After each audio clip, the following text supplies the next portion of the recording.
Bom, então agora vamos abordar o conceito de deslocamentos possíveis de um corpo rígido. Beleza?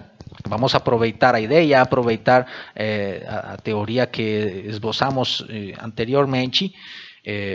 Por exemplo, o fato das rotações formar o grupo SO3, por exemplo, bom, para falar sobre este conceito, sobre os deslocamentos possíveis de um corpo rígido, tudo isto como intuito de cair ali na descrição padrão das rotações, né, de qualquer corpo rígido, em termos de umas grandezas que são conhecidas como os ângulos de Euler, que é o conjunto de coordenadas generalizadas para descrever o estado rotacional do corpo. Enfim, então, uma primeira coisa que a gente pode falar sobre os deslocamentos possíveis de um corpo rígido, certo? Ou seja, os deslocamentos que na realidade, né, que no mundo físico poderiam ser medidos ou observados, certo?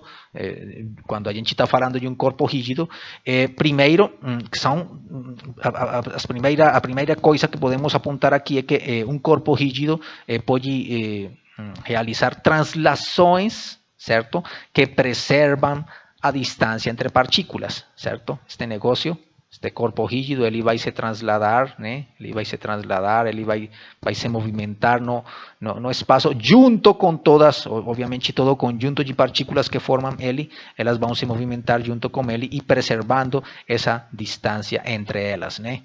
Bom, para respeitar aquela lei, certo, de que o corpo rígido é uma coisa, é um sistema de partículas cuja distância relativas permanece constante. Bom, e a outra coisa, certo, é que o corpo rígido pode também, além das translações, pode efetuar transformações que a gente chama de rotações, beleza? Que são transformações ortogonais que pertencem a este grupo SO3, ou seja, aquelas que estão definidas por matrizes cujo determinante é igual a 1, certo? Aquelas transformações cujo determinante é igual a menos 1, elas ficam proibidas, certo? Só as rotações elas poderiam ser descritas por esta característica, certo? Ou seja, estas matrizes ortogonais de determinante 1 descrevem um processo, como por exemplo este que está aqui, né? Uma rotação em relação com algum eixo. Enfim, dado que a gente vai focar aqui nas rotações, vamos esquecer que o corpo ele efetua uma translação, vamos focar aqui, como já tínhamos falado no começo, no caso das rotações, vamos focar na descrição das rotações, né? Para descrever o estado rotacional de um corpo. Já sabemos que bom, a gente usa aquelas matrizes, né? Aquelas matrizes ortogonais, certo? Sabemos que essas matrizes elas têm um conjunto de componentes, elas têm 9 componentes, certo?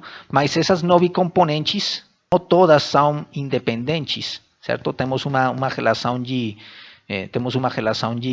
dependência, como já vimos faz alguns capítulos atrás, alguns vídeos atrás, elas têm algumas relações entre elas que fazem com que o número de parâmetros necessários para descrever as rotações seja igual a 3, certo? Então, vamos ter 3 parâmetros independentes, certo? Para descrever o estado rotacional de um corpo, beleza? Bom, este fato é uma consequência, já vimos, né, desta relação, de que aquelas matrizes são ortogonais, beleza? Então, esta restrição aqui, ela vai impor relações entre estas componentes, e isso é o que nos vai levar a que só são necessários um conjunto de 3 parâmetros, certo? Mas a gente pode encontrar uma forma, encontrar uma técnica de escolher esses três parâmetros de uma forma simples, digamos assim, beleza? De uma forma simples, de uma forma prática, beleza? Ou seja, a gente poderia, sei lá, formular esta matriz, certo? A gente poderia escrever esta matriz, aplicar esta, digamos que esta relação aqui, certo? E simplesmente decidir quais dessas componentes, quais desses parâmetros a gente escolhe como coordenadas generalizadas, certo? Esta vai ser a matriz A, essa, que descreve, por exemplo, a transição desde este estado para, sei lá, este outro aqui, por falar alguma coisa. Tudo bom? A gente pode descrever essa transição aqui por uma matriz desta forma, que satisfaz esta relação. E usando esta relação, a gente pode, então, escolher quais destas coisas, quais destas componentes, certo? A gente vai usar, né? Por falar alguma coisa, não vou entrar nos detalhes, mas a gente poderia falar, olha, vou escolher este A11, por exemplo, vou escolher talvez este A13 e vou escolher este A23 para como parâmetros independentes, certo? Para descrever essa rotação, enfim. Mas para isso, para decidir isso, a gente tem que mexer com todo esse monte de relações que a gente construi a partir desta relação que está aqui. Lembremos quais são essas equações. Beleza? A gente teria que mexer com um conjunto de 6 relações para decidir quais desses parâmetros a gente escolher como coordenadas generalizadas. E digamos que fazer este procedimento não é tão prático, digamos, não é fácil. Então, a gente pode aproveitar um resultado, beleza? Para fazer essa escolha destes 3 parâmetros, para fazer essa escolha de uma forma simples, de uma forma fácil, de uma forma prática. A gente, felizmente, existe uma técnica para isso, certo? E essa técnica está baseada num teorema, beleza?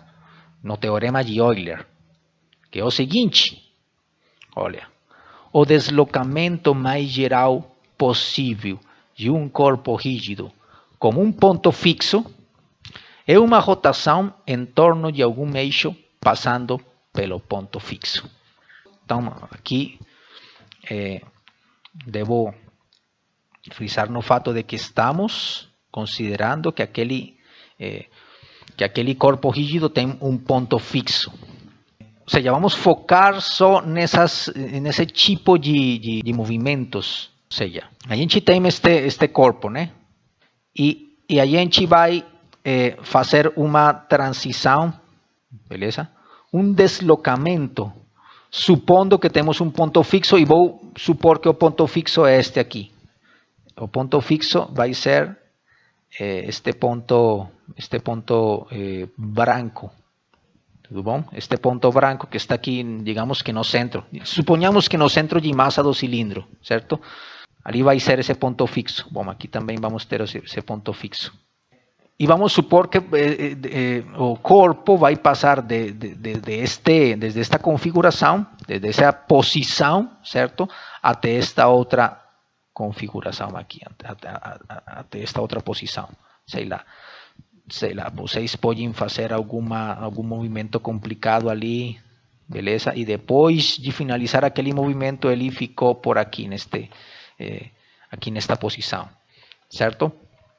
Tudo bom? Então, o que está falando o teorema de Euler é que não importa o que a gente fazer, né? Se este cara mantém este ponto fixo, a descrição mais geral possível, certo? Pode ser descrita através de uma rotação em torno de algum eixo passando por esse ponto que está ali. Este cara começa nesta posição inicial e finaliza aqui nesta outra posição. Esse estado, essa transição pode ser concebida como uma rotação em torno deste eixo que está aqui, passando pelo ponto fixo. Então, digamos que a gente pode aproveitar o teorema de Euler para fazer o seguinte esquema, quando a gente faz uma transição de aqui para aqui, certo? A gente pode imaginar, olha, que essa transição ela é composta, certo? Ela é composta por um conjunto de rotações. Vamos supor que são feitas três rotações. Cada uma dessas rotações vai estar composta por um parâmetro. E cada um desses movimentos de rotação vai estar caracterizado por um eixo. Que passa por esse ponto fixo. Quando a gente passa desta configuração, que vou chamar de sigma, para esta outra configuração, sigma linha, então a gente pode imaginar que, para fazer isto, para ir desde aqui para aqui, fazemos um conjunto de rotações, por exemplo, de sigma para sigma 1, depois aqui vai passar para outra configuração sigma 2 e aqui para outra configuração sigma 3, que vai ser a mesma sigma linha, beleza? Bom, enfim. A gente pode imaginar que nesta transição, certo? De sigma para sigma linha, que é o que temos aqui, a gente pode definir, olha, pode imaginar, certo? Que este negócio está composto por esta rotação aqui, 1, 2 e 3 rotações, certo? Em cada uma destas transições, a gente aplica o teorema de Euler, certo? Bom, de fato, a gente poderia aplicar o teorema, a gente poderia decompor isto em infinitas rotações também, e em cada uma delas aplicar o teorema de Euler, enfim. Aqui também a gente aplica o teorema de Euler, né, nesta azul, certo? Ou seja, de certa forma, o teorema de Euler nos fornece uma liberdade, o que eu quero dizer, uma liberdade para a gente escrever o deslocamento mais geral possível, certo? Então, aqui, quando a gente faz, por exemplo, cada uma destas rotações, a gente define um eixo diferente. Todos eles passando pelo mesmo ponto fixo. Olha, o ponto fixo vai ser igualzinho para todas estas situações. Mas aqui, por que eu estou falando, porque a gente está falando de que são 3 rotações, e por que não 4, ou 5, ou 6, ou 200, sei lá. Porque precisamente são 3 os parâmetros, beleza, independentes que vão definir o estado rotacional. Cada uma destas rotações está descrita por um parâmetro. Aqui vamos ter um parâmetro. Aqui vamos ter um parâmetro também. Então, aqui, por exemplo, sei lá, aqui vamos ter um ângulo. Bom, esse parâmetro poderia ser um ângulo, o ângulo de rotação em relação com este eixo 1. Aqui teremos o ângulo de rotação em relação com este eixo 2. E aqui teremos o ângulo de rotação em relação com este eixo 3. E aquelas transformações de rotação que podem ser expressas em termos de um parâmetro ali, elas estão dadas por... Lembremos este exercício. Então, estes são exemplos de matrizes de rotação. Rotação em torno do eixo x2, um ângulo φ, certo? Olha, este ângulo φ é o parâmetro que estou falando, que vai identificar esta rotação bem simples, certo? Então, a gente escolhe o eixo x2 como aquele eixo de rotação. Então, aquela rotação vai estar dada por esta matriz. Uma rotação em torno de x1, um ângulo θ, certo? Então, vai estar dada por esta relação aqui. E uma rotação em torno de x3, um ângulo φ, certo? Vai estar dada por esta matriz. Aqueles x1, x2 e x3 são estes eixos, beleza? Estes eixos aqui, x1, x2, x3. Então, já sabemos que as matrizes de rotação em torno dos eixos x1, x2 e x3, já sabemos que tem esta forma, olha.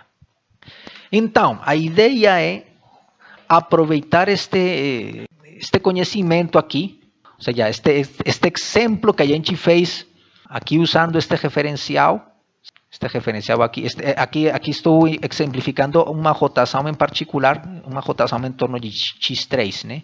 Que vai ser esta aqui. Tudo bom? Bom, então, a ideia é aproveitar o conhecimento destas matrizes usando este referencial, certo? Tudo bom? E usar essa mesma ideia, mas quando a gente estiver mexendo com os eixos de coordenadas locais do corpo rígido. Beleza? Nesse caso, as matrizes vão ter esta mesma forma.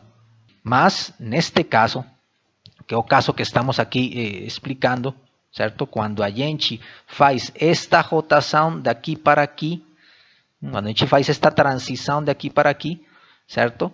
A gente pode usar pode descrever aquela rotação, certo? Escolhendo um eixo que passa por este ponto fixo e fazer essa rotação um determinado ângulo, e esse ângulo vai ser aquele parâmetro, certo? Que vocês podem chamar de alfa, sei lá. A mesma coisa aqui poderiam fazer para para esta outra rotação. Vocês escolhem outro eixo, certo? Outro eixo que passa pelo mesmo ponto fixo, fazem uma rotação, um ângulo que podem chamar de beta, e aí vamos ter o segundo parâmetro. E uma mesma ideia para esta última rotação. Então vamos ter o conjunto de 3 parâmetros, certo? Aqui vamos ter os 3 parâmetros que precisamos. Tudo bom? Então a ideia é que o teorema de Euler vai nos permitir, certo? Vai nos permitir fazer este procedimento, beleza? Criar uma técnica, né, para descrever qualquer rotação, olha, deste estado para este outro estado, qualquer rotação como um ponto fixo, né, de um corpo rígido como um ponto fixo, descrever qualquer rotação em termos desses 3 parâmetros, e esses 3 parâmetros vão ser, bom, o que eu já falei inicialmente, esses 3 parâmetros vão ser os ângulos de Euler, beleza? Essa vai ser a ideia, esse vai ser, digamos que o esquema. Esse vai ser o intuito de usar este resultado que é a base de tudo isto, certo? A base de toda esta teoria vai ser este teorema de Euler e aquelas matrizes, aquela forma matricial, olha, estas matrizes que estão aqui, certo? Mas, digamos que aplicadas convenientemente, numa sequência de rotações, aplicadas convenientemente no sistema de referência local, beleza? Do corpo rígido.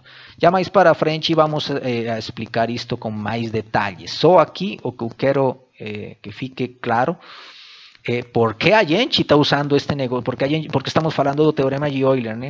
E para que a gente vai usar ele. Bom, e dado que é tão importante este resultado, vale a pena, olha, fazer a demonstração, beleza?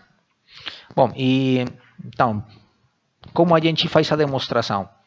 Eu falo que vale a pena fazer a demonstração porque no meio a gente vai se encontrar com coisas interessantes. Então, este vai ser o ponto fixo do corpo rígido e este vai ser o eixo, certo? O eixo que passa por aquele ponto, certo? Então, quando a gente faz uma rotação, se vocês construem relações, por exemplo, olha, entre uma partícula que está por aqui e aqui temos um vetor, certo? Bom, temos uma partícula que está a uma determinada distância deste ponto fixo. O branco, lembremos que é o ponto fixo. E esta é uma partícula do corpo rígido, certo? Quando esta rotação, certo? Quando o corpo faz esta rotação, então agora este vetor vai ficar por aqui, né? Beleza, então, olha, este vetor, certo? Este vetor verde, ele mudou, né? quando o corpo rígido estava nesta configuração sigma, o vetor verde tinha esta direção, certo? E quando agora foi feita uma rotação, esta rotação passou para esta configuração sigma linha, agora o vetor vai ter esta outra direção. Ou seja, evidentemente ele teve uma mudança, né? Bom, parece uma observação completamente trivial, mas olha, o que acontece quando a gente, por exemplo, agora ao invés de olhar para uma partícula que está aqui nesta direção ou nesta outra, enfim, o que acontece quando a gente olha para alguma partícula que esteja, olha, ao longo do eixo de rotação? O que significa? O que acontece? A gente pode construir um vetor, certo, que vai desde o centro até aquele ponto, até aquela posição onde está aquela partícula, certo? E então, quando é feita a rotação, o que deveria acontecer? Bom, quando é feita a rotação, a gente deveria ainda observar a partícula nessa mesma posição, porque, olha, a rotação é feita em relação com este eixo vermelho, certo? Uma forma de manifestar essa observação é que, olha, o vetor vermelho não muda, beleza? Ou seja, que quando a gente digamos, percebe, observa este tipo de situação, a gente pode perceber que alguns vetores, por uma parte, alguns vetores mudam, certo? E por outra parte, alguns outros vetores não mudam. Os que não mudam são aqueles que estão ao longo do eixo de rotação, certo? Todos os outros que não estão nesse eixo, certo? Eles vão mudar, eles vão rotar, eles vão fazer rotações. Então, digamos que para demonstrar o teorema de Euler, a gente precisa, certo? A gente precisa mostrar, certo? Precisamos mostrar que existe um vetor unitário N, certo? Que é aquele azul que estou desenhando aqui, que está na mesma direção deste eixo, certo? Bom, poderia desenhar para o sentido oposto e vai dar a mesma coisa. Vou escolher aqui o vetor unitário apontando nesta direção. Precisamos provar que existe um vetor N, certo? Tal que quando é feita uma rotação sobre esse vetor, quando a gente faz uma transformação sobre esse vetor, ele não muda, certo? Ou seja, quando a gente pega este vetor N, beleza? E a gente faz uma rotação, ou seja, aplica aquela matriz A sobre esse cara, o resultado que deve dar exatamente o mesmo vetor unitário N.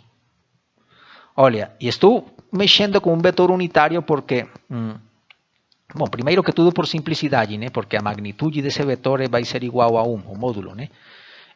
Eu poderia aqui falar de qualquer um vetor que não seja unitário e vai dar a mesma coisa, né? Porque sabemos que as rotações deixam invariante a magnitude, o módulo dos vetores, né? Aqui poderia colocar qualquer vetor que não seja unitário, mas por simplicidade, né? Só para mexer com a direção. Olha, esta direção N, sob o efeito desta transformação de rotação, não vai mudar. Isto que está falando esta relação aqui. Então, esta A é a que vai representar aquela transformação de rotação que vai definir este movimento do corpo rígido com ponto fixo. Este A.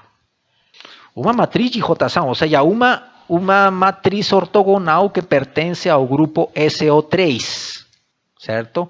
Ou seja, que ela satisfaz esta relação, certo? É uma matriz ortogonal.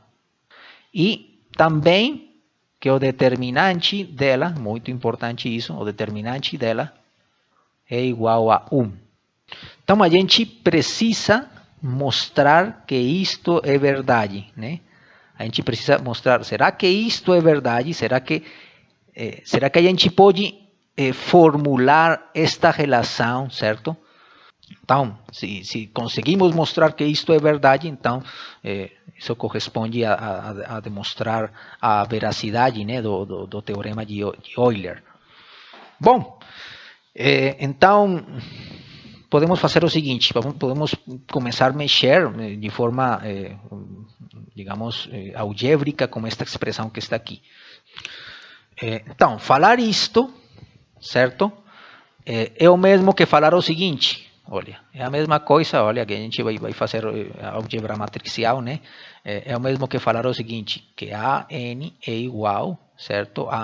Então, este vetor N, este N chapeuzinho, vocês podem interpretar como uma matriz coluna, certo? Isto é uma matriz coluna. Bom, então essa matriz coluna que está ali, certo? É a mesma coisa que pegar a identidade, certo? E multiplicar por essa matriz coluna. Vai dar a mesma coisa, certo? Vai dar exatamente o mesmo.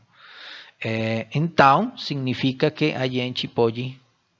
Agora passamos este cara para este outro lado da equação e fica da seguinte forma. Fica AN, certo? AN menos esta coisa aqui, tudo bom? Igual a zero. Este zero aqui vai ser este zero que eu coloco aqui vai ser a matriz coluna de zeros, né? Isto vai ser a matriz coluna de zeros, enfim. Bom, agora aqui a gente pode fatorar, olha, pode fatorar este n, certo? Então, a gente pode escrever este negócio desta forma, como a menos a identidade, tudo bom? Vezes n igual a zero. Beleza? Bom. E então, o que significa isto? Que se o determinante, se a gente agora pegar, se a gente calcular, desculpa, não, ia falar uma besteira. Quando a gente tem esta equação aqui, certo? Quando a gente tem esta equação aqui, n vai ser diferente de zero, ou seja, existe um n não trivial, certo? Certo? Ou seja, a gente pode falar que existe um n, um vetor unitário n diferente de zero, ou uma matriz coluna, certo? Diferente de zero, sim, e somente se o determinante desta coisa é igual a zero. Tudo bom? Beleza? Ou seja, quando a gente tem esta expressão, poderíamos ter duas opções, certo? Temos duas opções. Primeira opção, uma dessas opções é que n, aquele vetor, seja igual a zero, certo? Tudo bom? Então, nesse caso, bom, esse não é o caso que a gente interessa, né? Porque a gente quer encontrar um vetor unitário diferente de zero. Seria o caso trivial. Mas, bom, é um caso que faz com que esta equação seja satisfeita. A outra opção é que o determinante de A menos I seja igual a zero. Certo? A outra opção seria essa dali. Tudo bom?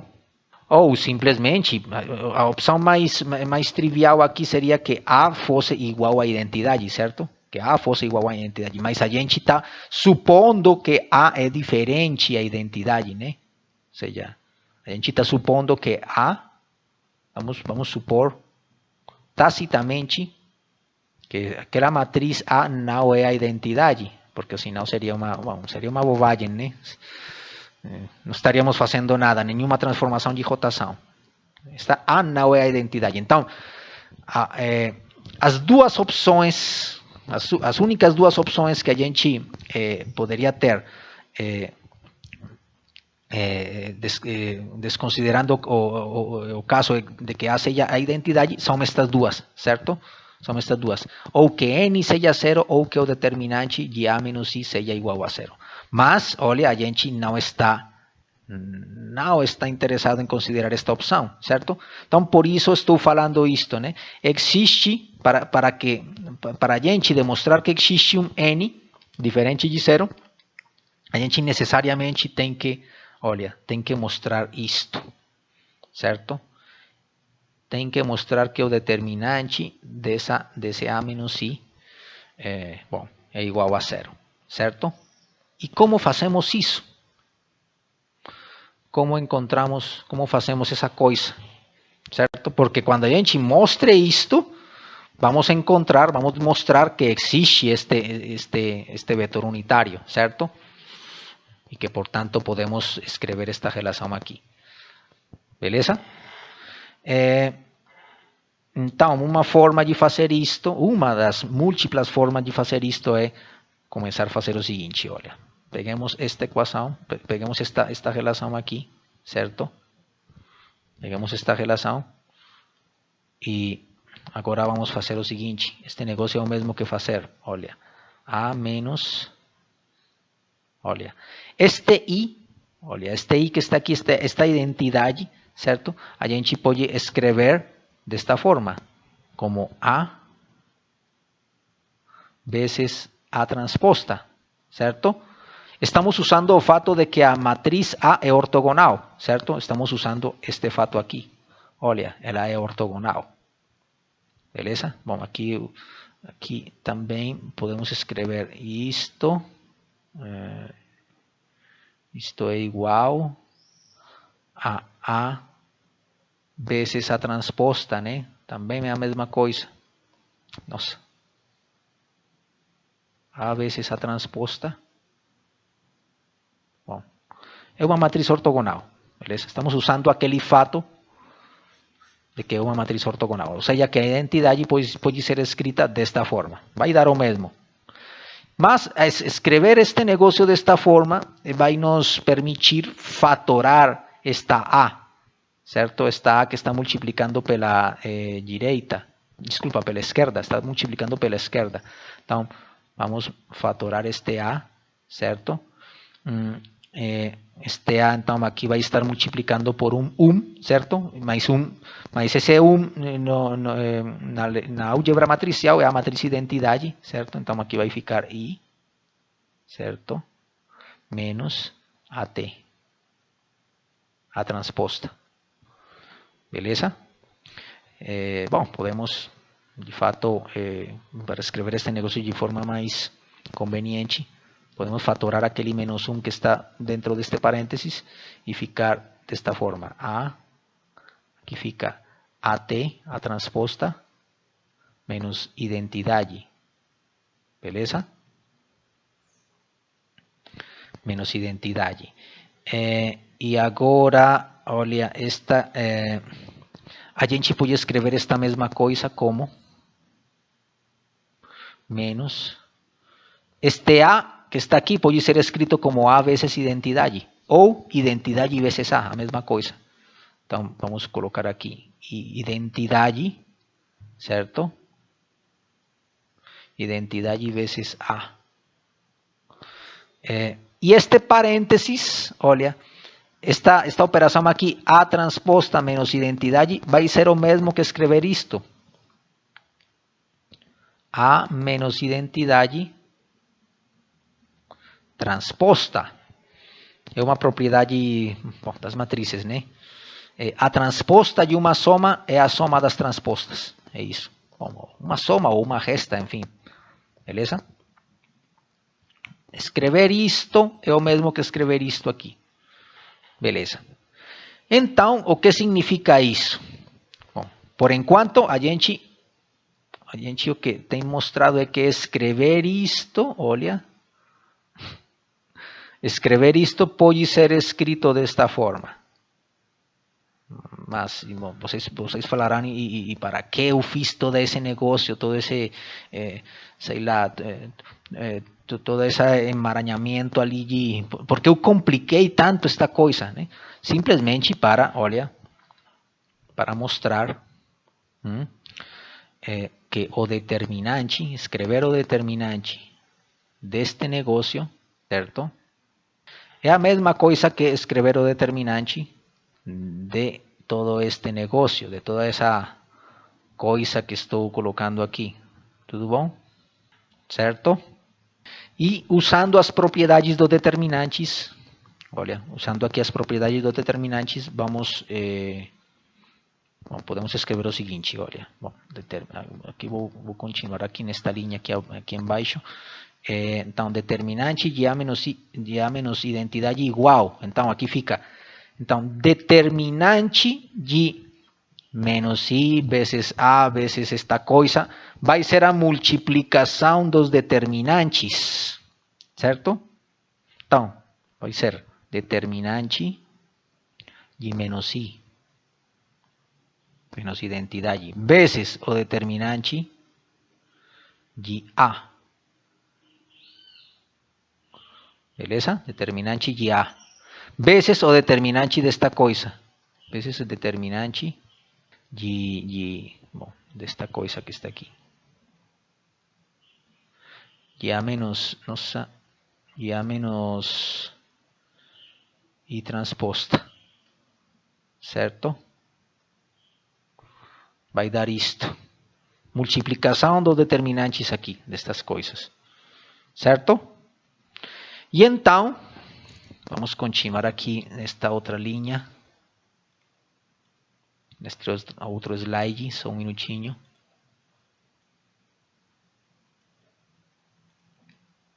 Que aqui é onde está aquela coisa interessante que queria mostrar para vocês.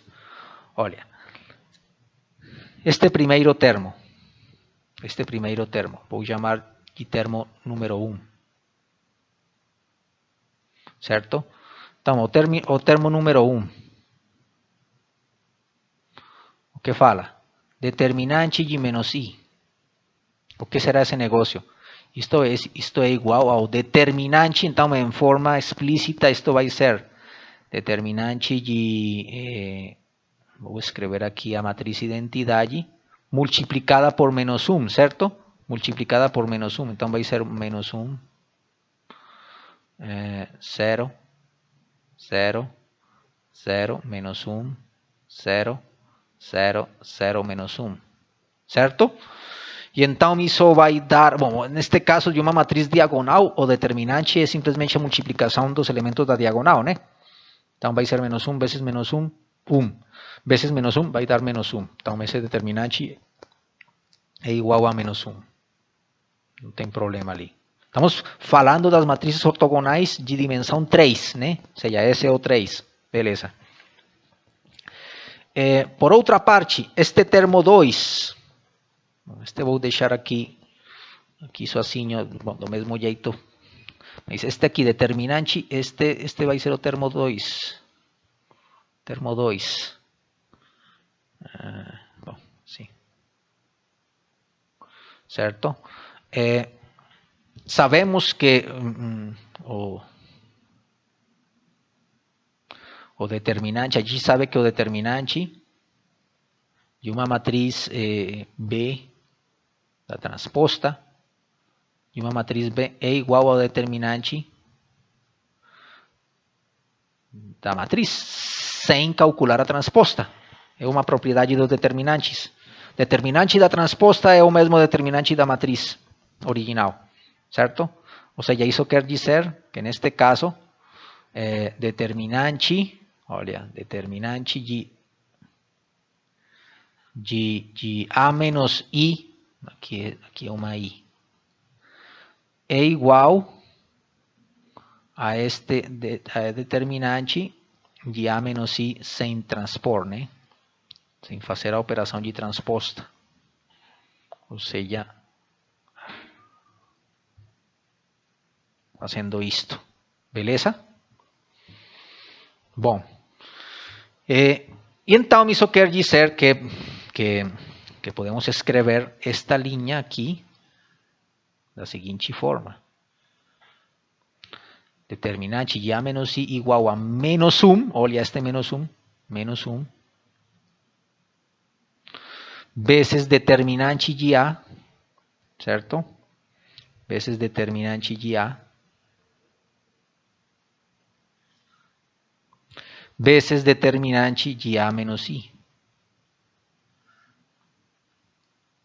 Beleza? Então, o interessante é que agora neste lado, olha, neste lado direito, certo? Olha, neste lado direito, aparece o mesmo termo que está neste lado esquerdo.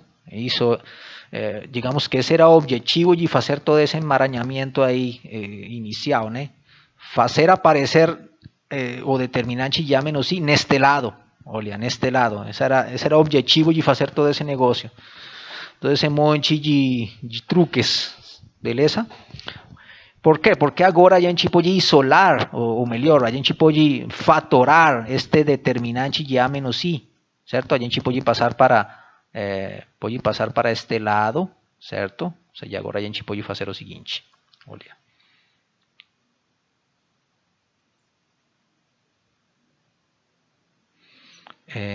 Determinante de A menos I,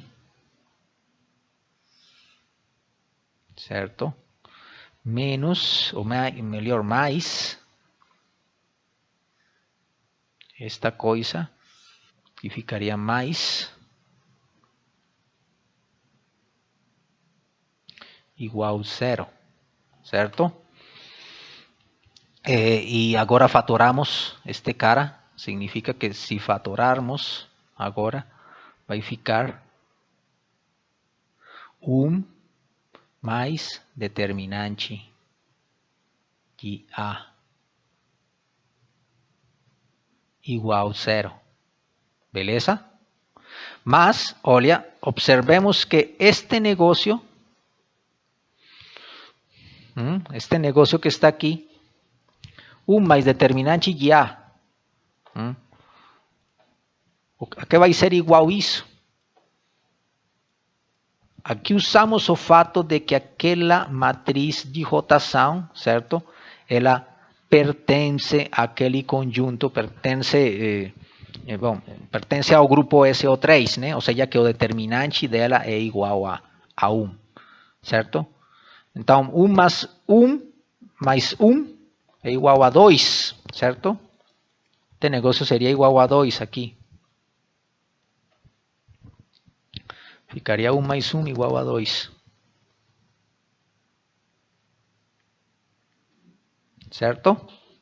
E então, daí a gente simplesmente obtém este resultado, né? Necessariamente que o determinante de A menos I é igual a zero.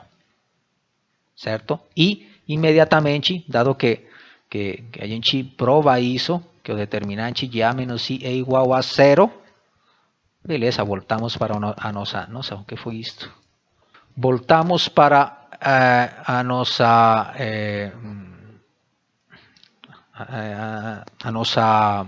afirmação inicial, que era esta aqui. Beleza? Nossa pergunta inicial. Será que isto é verdade?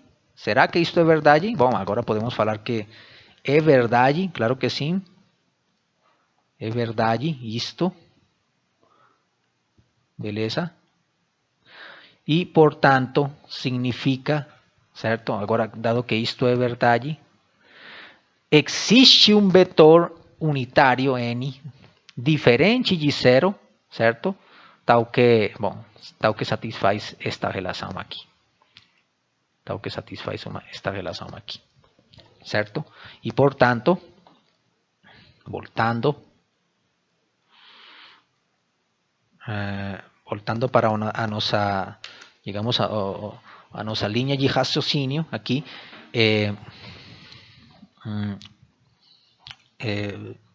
isto era o que a gente tinha que mostrar para fazer a demonstração do teorema de Euler, né?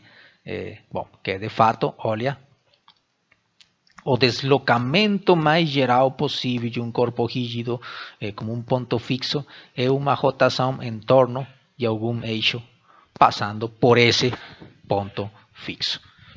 E observem que para fazer esta demonstração, para fazer esta, digamos aqui nestas partes finais da demonstração, foi necessário, evidentemente, olha, que aquela matriz fosse uma matriz própria, né? Por isso é importante, olha, se aquela matriz, se aquela transformação fosse imprópria, este negócio tivesse dado zero, certo? Olha, se fosse uma matriz imprópria, né? Uma matriz uma matriz ortogonal com determinante, imaginem que, por exemplo, aquela transformação fosse deste tipo, menos 1, certo? Aquele determinante já fosse igual a menos 1. Então, este negócio vai dar 0. Então, este negócio pode ser diferente de 0, certo? E não necessariamente a gente vai encontrar um vetor unitário que satisfaça aquelas condições, que fique invariante sobre essa transformação, certo? Então, a gente, primeiro, para conseguir isso, deve desconsiderar todas aquelas transformações que sejam desta forma e só considerar aquelas que sejam próprias, certo? Aquelas que tenham determinante 1, certo? E por outra parte, observem, olha aqui no meio desta demonstração, olha isto. O determinante de menos identidade é igual a menos 1, beleza? Mas então, isto acontece, observem que isto acontece porque a dimensão desta matriz, certo? A dimensão é ímpar. Beleza? A dimensão é ímpar. Imaginem vocês fazer exatamente esta mesma demonstração, mas mexendo com matrizes de outra, sei lá, de outro tipo. Por exemplo, matrizes 2x2, certo? Imaginem a mesma demonstração, certo? Mesma demonstração, mas, por exemplo, matrizes, aquela A, por exemplo, pertence ao grupo, pertence a SO2, por exemplo. Também existe, né? Em geral, olha, a gente fala SON, né? Vai ser o conjunto das matrizes ortogonais, o conjunto especial, né? Special, orthogonal. Então, matrizes ortogonais especiais, ou seja, com determinante igual a 1, de ordem N. Em geral, este vai ser o grupo SON. Bom, quando a gente tem em conta o SO2, então ali no meio dessa demonstração, imaginem exatamente os mesmos passos, né? Exatamente as mesmas linhas, né? A mesma linha de raciocínio, né? A mesma coisa para tudo isto. Mas quando chegamos aqui ao determinante de menos I, o que vamos obter? Aqui teremos determinante de menos I. Mas agora a identidade vai ser uma matriz 2x2, certo? 1, 0, 0, menos 1. E aí encontramos que o determinante não é menos 1, o determinante é 1, certo? O determinante é 1, certo? E então significa que a partir desta linha, por exemplo, para o grupo SO2, a partir daqui não vai aparecer este menos 1, sino vai aparecer um número 1, certo? Então aqui vamos ter um mais, certo? Um mais. Aqui vamos ter um menos, certo? E aqui vamos ter um menos, beleza? E vamos chegar à conclusão de que o determinante, certo? De A menos I, ele pode ser diferente de 0. Então, digamos que o teorema de Euler não é válido, certo? Não é válido para, digamos, não é satisfeito o teorema de Euler, beleza? Para outro grupo, né? De dimensão par. Aqui temos ter dimensão par. Dimensão par. Beleza? Mas, por exemplo, se vocês consideram o caso em que a matriz, aquela A, vai pertencer, por exemplo, a SO4, desculpa, a SO4 também não, a SO5, certo? SO5, então, ali é satisfeito. Então, ali vocês se podem mostrar que existe algum vetor unitário N que vai ser autovetor daquela matriz A, certo? Toda matriz A, toda transformação ortogonal ou toda transformação que pertença ao grupo SO5, por exemplo, vai ter um autovetor N, certo? Bom, que vai satisfazer, obviamente, esta relação. Vai ter um autovetor N com autovalor 1. Tudo bom? Ah, nossa, aqui, desculpa, aqui é N. N. Beleza? Então, nesse caso, a gente teria uma versão do teorema de Euler para 5 dimensões, digamos. Bom, é uma peculiaridade, mas que vale a pena aqui mencionar. Tudo bom? Beleza. Enfim, já acho que por enquanto vamos terminar aqui. A ideia é que no seguinte vídeo aproveitemos este resultado, beleza? Este resultado do teorema de Euler, olha, este resultado para fazer este procedimento que aqui esboçamos faz alguns minutos, né? Este procedimento, ou seja, vamos aproveitar o teorema de Euler para aplicá-lo em cada uma destas transformações aqui, beleza? Para formar uma rotação descrita por 3 parâmetros, beleza? Cada um desses 3 parâmetros vai estar definindo uma rotação em torno de algum eixo que passa por aquele ponto fixo. Tudo bom? Beleza, então vamos fechar por aqui.